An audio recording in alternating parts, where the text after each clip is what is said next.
অসম নেপালী সাহিত্য সভাৰ সোণালী জয়ন্তী উৎসৱ উদযাপন কৰা হয়। এই সোণালী জয়ন্তী উদযাপনৰ সামৰণি সভাত যোগদান কৰাৰ মোৰ সৌভাগ্য হ'ল।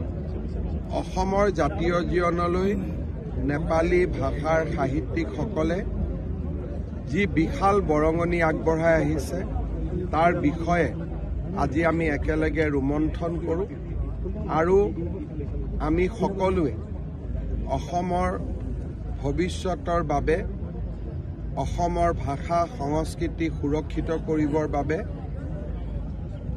ইতিবাচক বৰঙণি আগবঢ়াবলৈ সিদ্ধান্ত গ্ৰহণ কৰোঁ। অসমৰ গোৰ্খা জনজাতি অসমৰ গোৰ্খা জনগোষ্ঠী অতিকে এটা প্ৰাচীন জনগোষ্ঠী। অসম বুৰঞ্জীৰ বৰ্মন বংশৰ দিনৰ পৰা অসমত গোৰ্খাসকলে বাস কৰাৰ প্ৰমাণ পোৱা যায়। ৰাজ্য চৰকাৰে যোৱা 3টা বছৰত 3.5 বছৰত গোৰ্খা লোকসকলক আৰু তেওঁলোকৰ ভাষা কলা কৃষ্টি সংস্কৃতিক সুৰক্ষিত কৰিবলৈ নিৰন্তৰ প্ৰয়াস কৰিছে আৰু আজি আমি সকলোৱে মিলি একেলগে বাস কৰি অসমখনক সমৃদ্ধ কৰাৰ বাবে আলোচনা কৰি আগবাঢ়ি যোৱাৰো সিদ্ধান্ত গ্ৰহণ কৰিছোঁ। মই অসম নেপালী সাহিত্য সভা আৰু অসমৰ গোৰ্খা লোকসকলক আজিৰ এই সাহিত্য সভাৰ প্ৰাংগণৰ পৰাই পুনৰ এবাৰ অভিনন্দন আৰু শুভকামনা জনাইছোঁ। উপাধি তেখেতসকলে মৰমেৰে দিছে।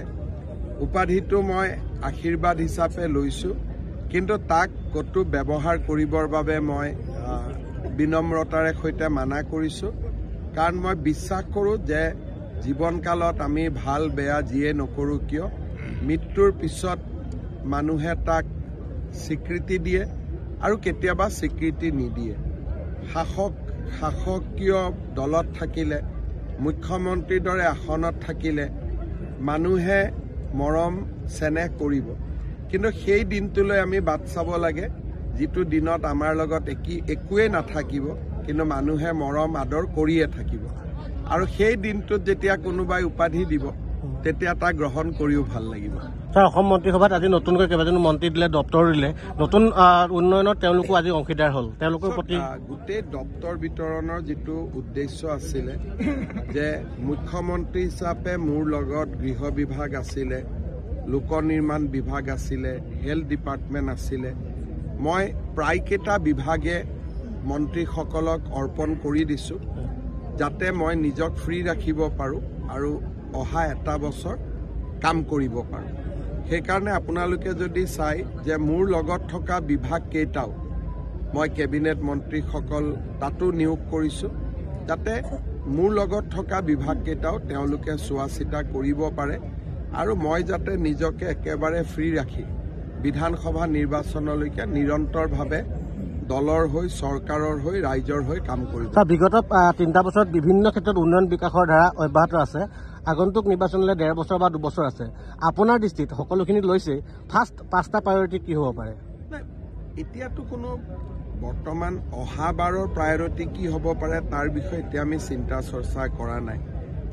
বৰ্তমান সময়ত আমাৰ লক্ষ্য এইটোৱে যে যোৱা 3টা বছৰত যিবিলাক কাম আমি আৰম্ভ কৰিলোঁ বা পৰিকল্পনা কৰিলোঁ সেই কামবিলাকক অহা 1.5 বছৰত আমি ধৰাতলত নমাব লাগে। ধৰক পৰিকল্পনা হৈছে, কামো আগবাঢ়িছে, কিন্তু যদি আমি দেখা নাপাওঁ কামটো হৈ থকা তেতিয়া তাত ছেটিছফেকশ্যন নাহে। গতিকে যোৱা 3টা বছৰৰ যি পৰিকল্পনা আছিল, যে প্ৰস্তুতি আছিল, সেইখিনিক যাতে আমি অহা 1.5 বছৰত ধৰাতলত ৰাইজক দেখুৱাব পাৰোঁ আৰু ৰাইজেও যাতে সন্তুষ্ট হয় যে হয় কোৱা কথা আৰু কামৰ মাজত এটা মিল আছিল। কাউন্সিলটো আছেই, প্ৰেম তামাংটো সভাপতি আছেইতো, ধুনীয়াকৈতো আছেই। চব অট'নমাছ কাউন্সিলৰ পৰিভাষাবিলাক আমি অলপ বেলেগ ধৰণে চাব লাগে। জনজাতীয় লোকসকলৰ কাৰণে অট'নমাছ কাউন্সিল আছে, বাকী আমি সকলোৱে মিলিজুলি থাকিলেই হ'ল। আমিতো কেতিয়াও এইবিলাক দাবীটো ওলাই থাকিব, কিন্তু দাবীবিলাক কৰাৰ পৰা আকৌ ইলেকশ্যন পাতিব লাগিব, দুটা পাৰ্টি হ'ব, জাতিটো দুভাগত বিভক্ত হ'ব, এইবিলাক কৰিনো কি লাভ আছে? স্যাৰ পঞ্চায়ত নিৰ্বাচনটো প্ৰিপেৰেশ্যন হৈছে ইতিমধ্যে। জানুৱাৰী আপোনালোকেতো এবাৰ স্যাৰ দলত কোনকেইটা প্ৰতীকত নহ'ব, কোনকেইটা প্ৰতীকত কোনকেইটা হ'ব? পঞ্চায়তৰ সভাপতি সদস্য দলৰ প্ৰতীকত নহয়, আঞ্চলিক পঞ্চায়ত আৰু জিলা পৰিষদ খুব অৰ্থাৎ 70% দলৰ প্ৰতীকত নহয়, 30% দলৰ প্ৰতীকত। কিন্তু জানুৱাৰীৰ প্ৰথম সপ্তাহ দ্বিতীয় সপ্তাহত ইলেকশ্যন ঘোষণা হ'ব। প্ৰতীকত অকল জিলা পৰিষদ আৰু আঞ্চলিক পঞ্চায়ত হ'ব, বাকীখিনি নহয়। পঞ্চায়তৰ সভাপতি সদস্য সকলোৱে উঠিব পাৰে, তাত দলীয় প্ৰতীক ব্যৱহাৰ নহ'ব।